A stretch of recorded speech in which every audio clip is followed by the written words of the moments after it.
Hi, my name is Summer Zayed. I'm going to be conducting an internal analysis about Nike. I attend Eastern Michigan University, and this is for Management 696 Strategic Management. Nike was originally founded back in 1964. They're headquartered in Beaverton, Oregon, which was actually originally named as Blue Ribbon Sports.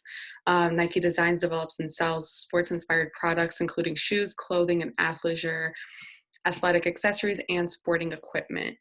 And the Nike brand actually offers its products in 9 categories: running, Nike basketball, the Jordan brand, football, soccer, men's training, women's training, action sports, sportswear, and golf. The company resources in general are the source of a firm's capability, which then are the basis for its competitive advantage. So I will break down 4 different company resources according to Nike's page, and their physical resources that they have branches in these regions: North America, Western Europe, Central and Eastern Europe, Greater China, Japan, and emerging markets with over 1,000 stores. Their materials and manufacturing are in 11 countries and regions, 77 facilities.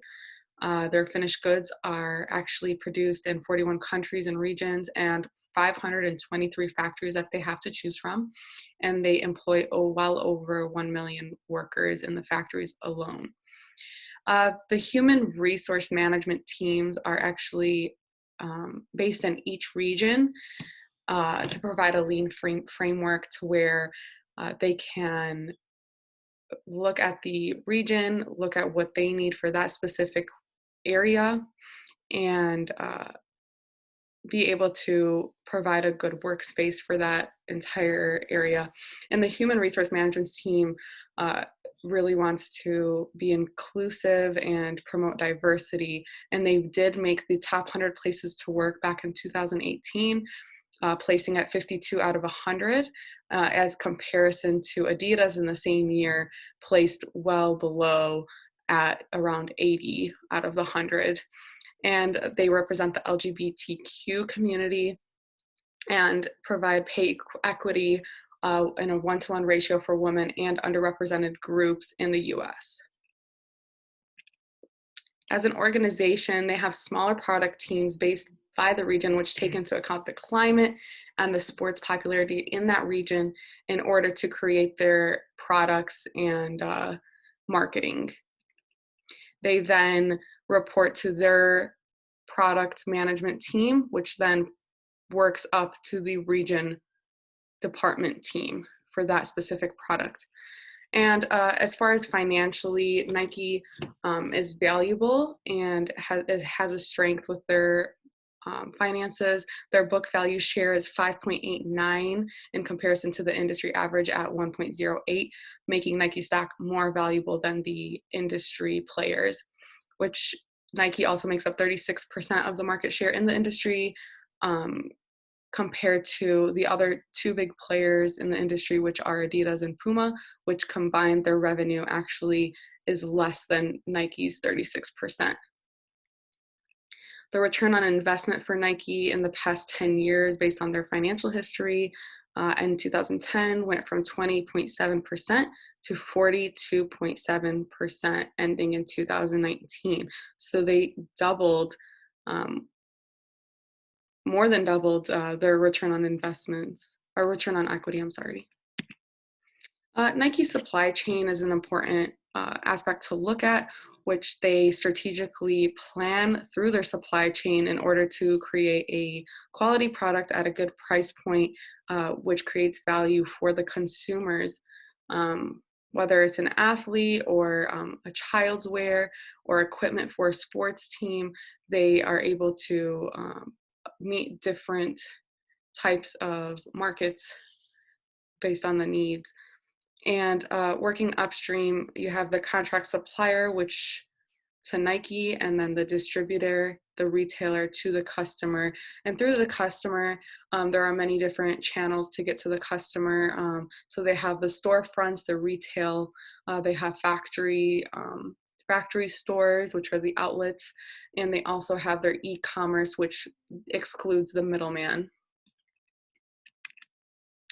And the company value chain includes both primary and supporting activities. So the primary activities that we're going to look at is the inbound logistics, the operations, outbound logistics, marketing and sales and service.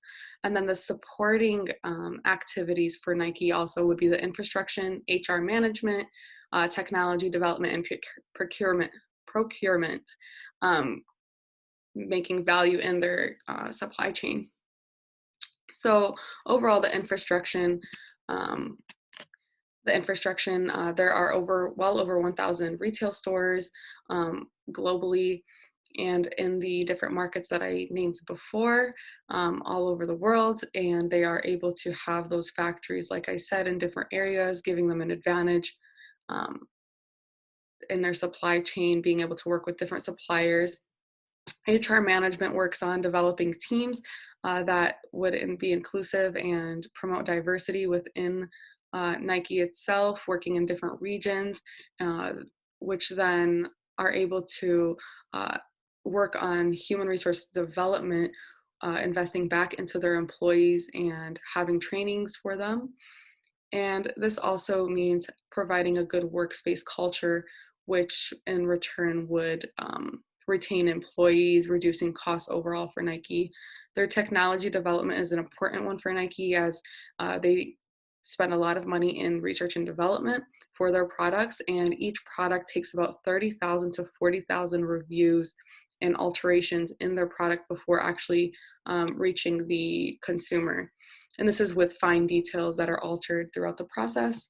And then procurement is another step in that, where they're able to work with different manufacturers to make sure that this product is going to be of quality and at a good price point that creates value for the consumer. And the inbound and outbound logistics, there are 3 different branches that they consider, which is the footwear, apparel, and equipment. And they track this logistics through 3 different channels. They consider the 4th one both air freight and through ship transportation, ship freight. And then the other 2 would be the freight itself and the ship freight at the docks. And operations are looked at to increase sustainability, to reduce waste across their supply chain, also working with manufacturers to make sure that these codes of conduct are in place to be able to provide service to these consumers. Marketing and sales is probably the most important aspect of Nike, and how well they are able to saturate the market itself with that 36%. That's a big part of the industry market share. And a big part of Nike's success, which the CEO claims that Michael Jordan was the best investment for Nike as a celebrity athlete endorsement, which they took a risk on Michael Jordan back in 1984.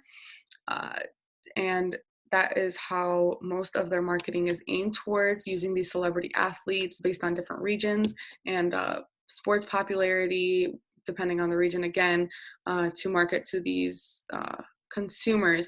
And you're not only marketing to athletes, but you're also marketing to people that like the comfort wear or like the exclusive products that Nike offers, such as the Jordan brand, which Nike also owns Converse and Hurley as well, as they acquired over the years. And there are the 5 forces of competition model, which are usually looking at the external environment, but I just wanted to break that down a little bit, which is an advantage for Nike itself, with the threat of new entrants, the rivalry among competing firms, bargaining power of suppliers, bargaining power of buyers, and the threat of substitute products. So the threat of new entrants is low due to Nike's market share of being 36%. Even with Adidas being one of their top competitors, and Puma and Adidas together still don't make up the revenue combined with in comparison to Nike. There are many different athlete brands such as Under Armour, and Reebok, New Balance, but they don't even meet the top three in that aspect.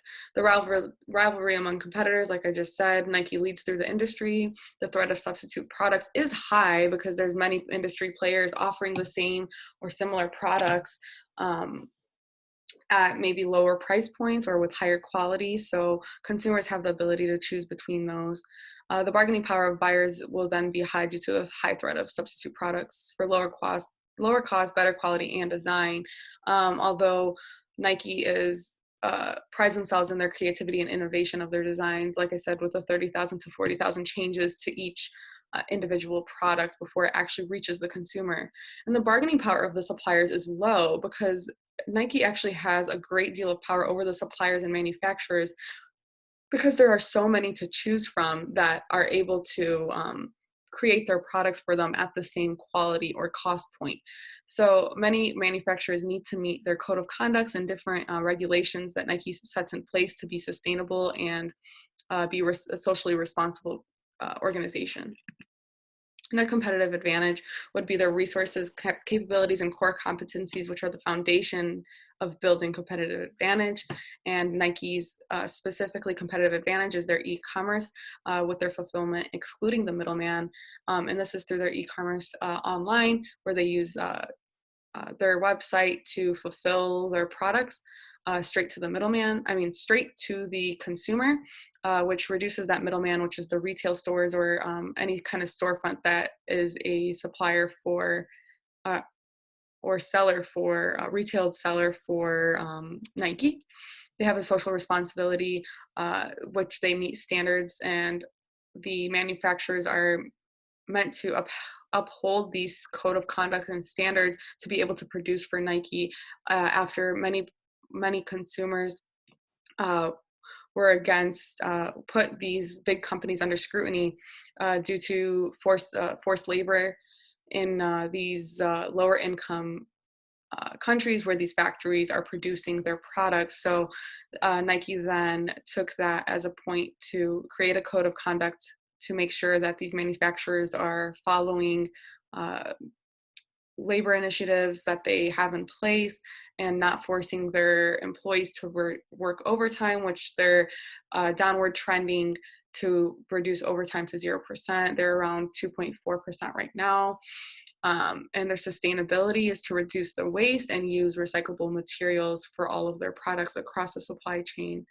They also do have different mechanisms of sustainability not included in their manufacturing process, but how to reduce waste by returning some products and donating old shoes back to Nike and their apparel to reduce the impact on landfills, which then they return to consumers with coupons to be able to repurchase their products.